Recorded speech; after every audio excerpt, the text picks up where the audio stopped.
पहले पत्नी और बड़ी बेटी को हथौड़े से मारा, छोटी बेटी को भी नहीं बख्शा, दहला देगी ट्रिपल मर्डर की ये कहानी। राजस्थान के जयपुर में ट्रिपल मर्डर की कहानी सुनकर आपका दिल दहल जाएगा। यहाँ अगरबत्ती गोदाम में काम करने वाले एक मजदूर ने अपनी पत्नी और 2 बेटियों पर हथौड़े से हमला कर उनकी हत्या कर दी। दरिंदे ने पहले अपनी पत्नी और बड़ी बेटी को मार डाला, लेकिन छोटी बेटी को देखकर उसका दिल पिघल गया। वह उसे बाहर घुमाने ले गया। तब तक किसी को कोई भनक नहीं लगी।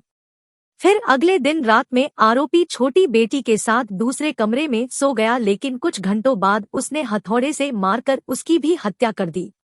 पहले किया पत्नी और बड़ी बेटी का कत्ल। आरोपी से पूछताछ में पता चला कि उसने किरण से प्रेम विवाह किया था, लेकिन 2 बेटियां होने के बाद भी घर में सब कुछ ठीक नहीं चल रहा था।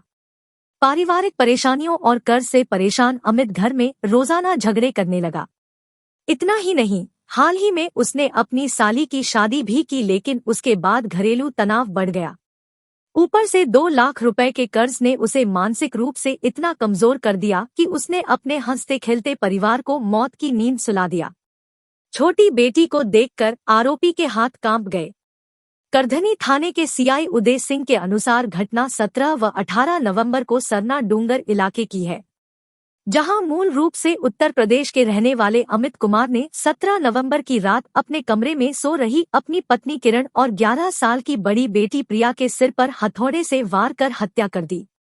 इसी बीच पास में सो रही अपनी 5 साल की बेटी को देखकर उसके हाथ कांपने लगे और वह रुक गया। फिर वह अपनी पत्नी और बड़ी बेटी के शव को छोड़कर छोटी बेटी रिया को टहलने के लिए बाहर ले गया। फिर दोनों ने एक होटल में खाना खाया और पूरा दिन घूमने के बाद 18 नवंबर की रात को सोने के लिए घर आ गए। पत्नी और बड़ी बेटी के शव एक कमरे में पड़े थे तो छोटी बेटी को दूसरे कमरे में सुलाया हुआ था।